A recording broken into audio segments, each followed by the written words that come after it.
Today, we're going to take a look at some of the various conditionals that you can use in PHP. Specifically for this lesson, I'm going to teach you about using if statements, switch statements, and then I will also teach you about creating your own lookups. So let's get started. I'll open my sites folder, and we're within our sandbox. I'm going to create a new folder called Conditionals, and we will drag this folder into Sublime Text. I will create a new file and call it index.php and open up a PHP block. So the first thing you need to understand is that a conditional requires a test. So we have statements that we would call an if statement, things like this. If this test returns true, then do something. But what happens if it returns false? Well, we could say otherwise or else do something else. So as you can imagine, this can be very powerful. If this test is true, then I want to proceed in this way. If it does not, then I want to proceed in another way. Imagine something like sending an email. If this email was successfully sent, then we want to echo out to the user, "Thank you very much for your email." But what if there's some kind of error? Maybe the user didn't enter some necessary information, or we simply couldn't send the email. Well, we don't want to just blindly say, "Thank you, we'll be in touch with you shortly." We need to give them some kind of feedback to let them know, hey, something actually went wrong, please try again. And conditionals are the way we can do this.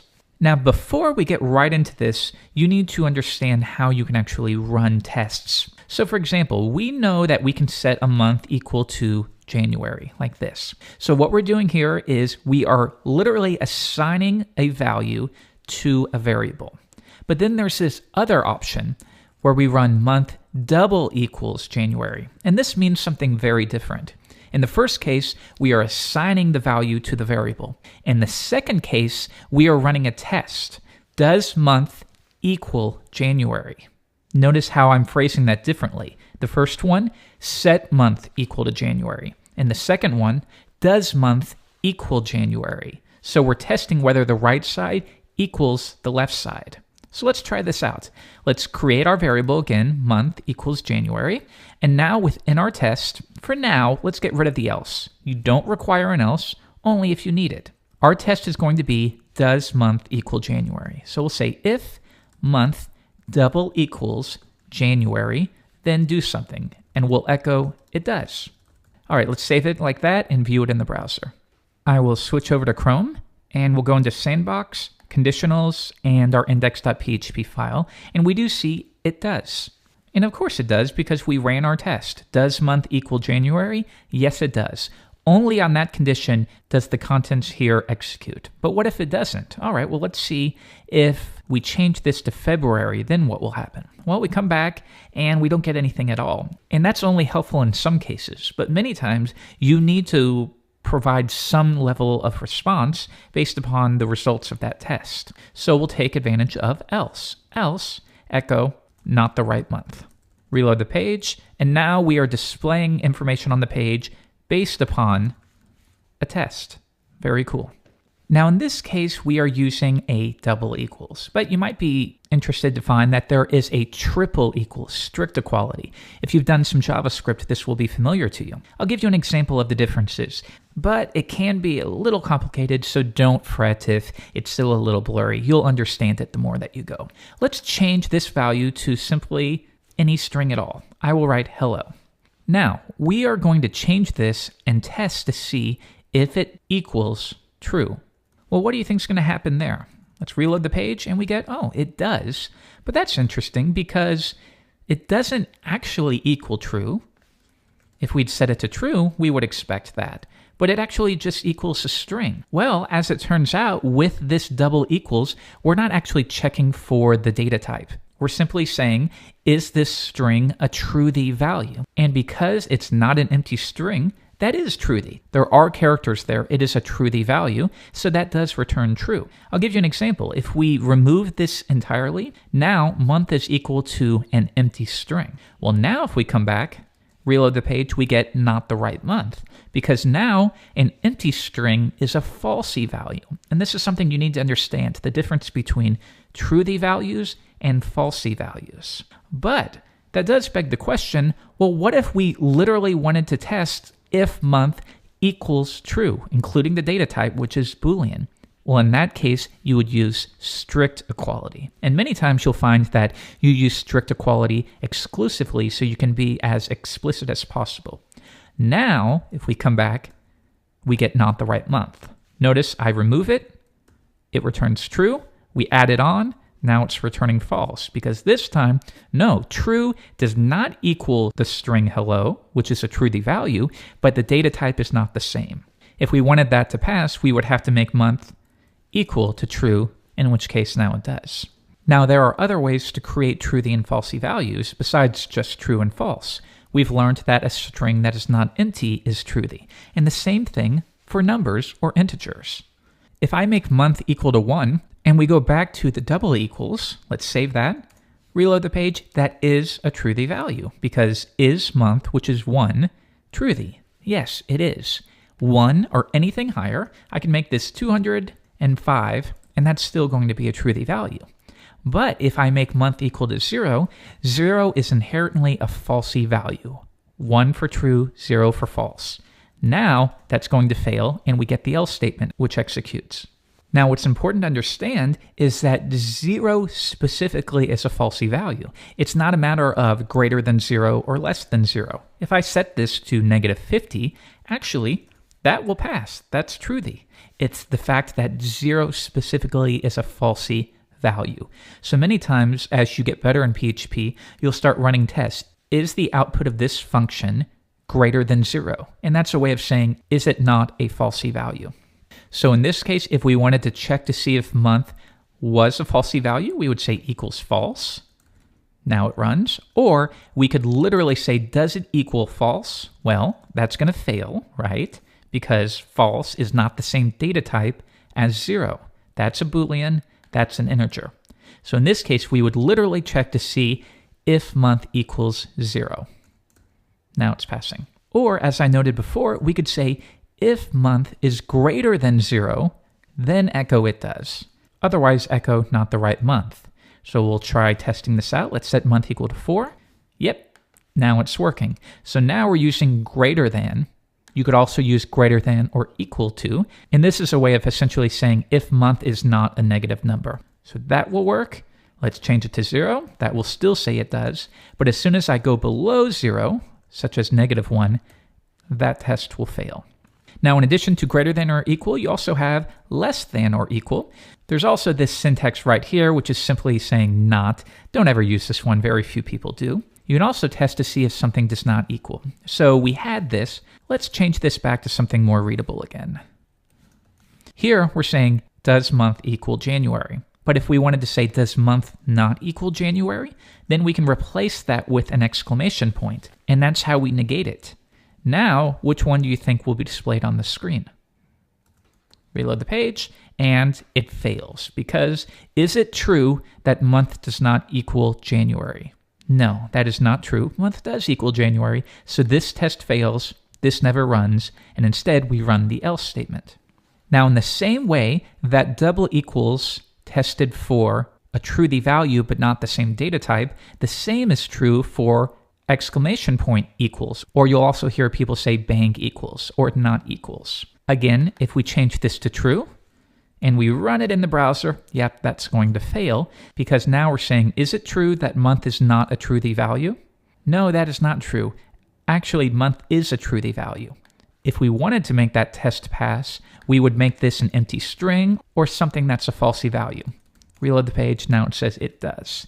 So if we want to do the same thing with triple equals, as we did before, but negating it, you would do bang equal equal. Reload the page, now it says it does. But if we make it equal to true, that will fail. There we go. So watch that again. That can be confusing at first. Try to wrap your mind around that idea of a truthy value. Just because we have a string, well, that can also be a truthy value. But that doesn't mean it is the data type of Boolean or true or false. So let's simplify things a little bit more because I know that can get confusing. Let's go back to what we had before. If month equals January, echo, it does. Otherwise, echo, it's not the right month. But what if you want to do a different test? If month equals January, we will say it is January. Otherwise, else, if month equals February, then echo, it is Feb. Finally, we do one last else, and you can stack these as many times as you want. So let's try it out. Reload the page, we do get it is January. Let's change it to February. Now we're getting it is February. And finally, if I change it to March, this test will fail. This test will fail, in which case we run the final else. And we get not the right month. Now coming back here, notice how I wrote else if. If you want, you can actually group that together into a single word, else if. Reload the page, we still get not the right month, but if we change it to February, and I do want you to note that it is case specific. So that passes, but if we were to capitalize the letter E, that is no longer the exact same string, in which case it's going to fail. So keep that in mind. So coming back to this, you can imagine that you could just keep stacking these. If month equals March, then do something else. And that will lend itself to very messy code. And there are better ways to handle this. So as a rule of thumb, do an if. You could do one else if, maybe in some cases even two. But as a best practice, if you're in this situation where you keep stacking else if, it probably refers to what we call a code smell, or an area where your code can be refactored. And what that simply means is redo your code, make it better, streamline your code so that it's more expressive. So I will show you a different way that we can write this code using a switch statement. So we can do this by writing switch and then the variable that we're concerned with. In this case, it's month. Now within here, we're going to do a handful of tests. And within a switch statement, we refer to those as cases. So for example, we could say for our first one, the case will be January. On the condition that month equals January, then do this. And in our case, we will simply echo, it is Jan. Now, the way that we tell PHP that if it is January to execute this code and then break out is we actually run a command called break. So PHP will execute all of the statements here until it gets to break, in which case it breaks out of this switch statement. But it's not required. There will be instances where you wanted to continue to the next case automatically, in which case you would leave off the break. But for now, don't let that confuse you. Just get in the habit of adding it on there until you can justify why you would leave it off. Okay, let's move on to the next one. Our next case will be if it is February. And in that case, we will echo it is Feb. And then that's all we're going to do for months, but how do we replicate this else statement? Well, we can't do anything like case else. That's not how it works. Instead, we would specify a default. And that would mean if none of these match, only on that condition should you execute the code within default. We'll add it right here, echo, not the right month.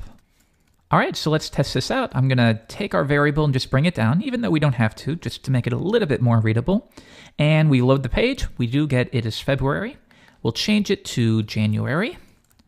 We get it is Jan. And if we change it to March, we get the contents of the default case. And of course, that's going to run for anything that is not January or February, that will run because it doesn't match any of the two we have above. But if we did add one, for example, right here, echo, and we'll simply write here. I'll save that, reload the page, and now that one has taken effect. So going back, let's get rid of that gibberish, and let's change it back to January. What I want you to note is if I did not have this break statement here, watch what's going to happen. Load the page, and we get it is Jan, it is February. So what's happening is we're running our switch, and we're saying, does month equal January? Yes, it does. So echo, it is Jan. And because there's no break, we haven't told PHP to stop. So PHP just keeps going. Now it's going to echo, it is February. If we were to add another one for March, and I removed the break from the February, now it's going to continue on and add, it is March. But there's a break in February here, so now it will only do it is January and it is February. And if we add our break back on, because most of the time you only want to execute one thing, now it will only execute it is January. So now you've learned how to use if and if-else statements. You've learned how to use switch. I'll show you another way that we could actually do this. Let's take months and bring it down again, and we're going to use what we would call a lookup. So I will create a months array, and that's going to be equal to an associative array, which you learned about 2 lessons ago. And what we're doing here is we specify what we're checking and what should execute. And this is helpful when you only need to do one thing. You need to call a single function. You need to echo out a response, things like that. If you need to proceed with a handful of commands, no, you would not use a lookup like this. But just to give you an example, let's do that one. And if it's February, and finally, if it's March, it is March. Now, one thing that you'll find in terms of a best practice is PHP developers like to line up their equal signs and their arrows. So you'll often see people do this, and that's okay. It's not white space dependent. So now we have this months associative array, and we can simply echo months and then our variable. So in this case, it's the exact same thing as doing echo months January. I'll save it, view it in the browser, and we do get it is Jan. So this is a lookup. We contain our keys and our values, and then we simply echo out that array, and then we pass in the key that we need. Let's comment this out, uncomment the one before. Now the only difference is we're using the variable name, but the variable name equals January, so we're going to get the exact same thing. Now this works quite well when you can be certain that the value provided is going to be within the array. But watch what happens if month, maybe it's provided by the user and they enter gibberish. Well, now we run it and we're going to get this notice, undefined index. And what it's saying is you're trying to echo out a value within this array that doesn't exist. So of course you would get an undefined index. It doesn't know what it is, so it has nothing to echo out for you. So if you are still intent on using this method, and it has its upsides, but of course it has its downsides. And as a developer, it's up to you to decide when does it make more sense to use a switch? When does it make more sense to keep it simple and use an if statement, which arguably is the most readable? And when does it make sense to use a lookup? Anyhow, if you are intent on using this, you could use something called the ternary operator. And I'm not going to go over the syntax for the ternary operator just yet because we will review it in a future lesson. But just go along for the ride right now. We'll say if is set months, meaning if this item in the array exists, then echo months, month. Otherwise, notice that we're doing essentially if else. The ternary operator is essentially a shorthand way for doing that. And now we'll say not the right month. I'll reload the page, and now we're getting the same thing. Change it back to January, and that's working as expected. All right, so that's a little advanced for where you are at this point. File that away for future reference, though. Now I want to go back, and we're going to take a look at if statements just a bit more. So we'll create our month. This time it'll be May. And now I want to group two conditionals. If month does not equal May, notice this time I'm using bang equal to make sure that both the data type and the value do not match. So if month is not May and we can either write the word and, but it's more common to see developers use the shorthand, which is ampersand, ampersand. But just translate that in your head to and. So if month is not May and month is not June, then echo is not May or June. Very expressive, isn't it? All right, so now if I run it, we don't get anything because month does equal May. So you can think of each of these as their own test. We start on the left. Is it true that month does not equal May? No, month does equal May, so that fails. If it fails, it doesn't even bother running this because this will only pass if both of these sides equal true.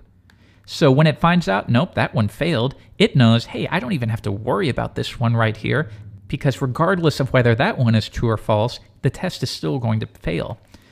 And we'll say echo, it is one of those. So now I'll reload the page and we do get that. But if we change the month to January, well now both of those tests are going to pass because it's saying month doesn't equal May. Is that right? Yes, that is right. The next one, month does not equal June. Is that true? Yes, it is true. Now we run this. Now, in addition to doing ampersand, ampersand, we can also do or again, as PHP developers often do, they do pipe, and that means or. So now we're saying if, and we'll change it up, if month equals May or month equals June, we will say it is May or June. Otherwise, it is not one of those. All right, so what do you think is going to display on the page? Pause it. Now we'll take a look, and we get it is not one of those. Now the difference here is when we're using or, that's the way of saying the left side can be true or the right side can be true. Either one of those works, or they could both be true. Just as long as one of them is true, we will run this. But if neither are true, then we run this. So in this case, we got the else statement because it did the first test. Does month equal May? Nope, that one's not true. Well, now PHP is saying, okay, well that failed. Or let's try this other one. Does month equal June? Nope, that's false as well, so this never runs. Let's change it to June. Now, this one will fail, but this side will pass, in which case we do get it is May or June. And I'm going to leave it at that for now. So we actually took a look at a lot of new things, conditionals, if-else statements, using switch statements. You got your first peek at the idea of using lookups, which I would expect to be a little confusing, and that's okay. It should be confusing at this point. So the main things I want you to have a firm grasp of before you move on to the next lesson is the idea of using if statements and providing a test. If, and then we provide some test that will be either equal to true or false. Dependent upon the outcome of that test, you will execute some command, or you won't, or you will execute something else. You also should have a basic understanding of switch. It's okay if you forget the syntax. We're not going to be using it all over the place. But then again, it certainly has its place in the PHP language. So try to play around with this. And what I recommend you do is things like this. Run your commands. If, else if, else if, else, and then try to take that code and convert it to a switch statement. And if it is simple code, also see, can you be more clever? Can you create little lookups to make your code more readable and streamlined? And lastly, I want you to be comfortable with the idea of using ampersand, ampersand, or pipe, pipe to reference and, which you could do, or the keyword or. Okay, that's going to do it for this lesson. In the next episode, we're going to dive into the various loops that are available.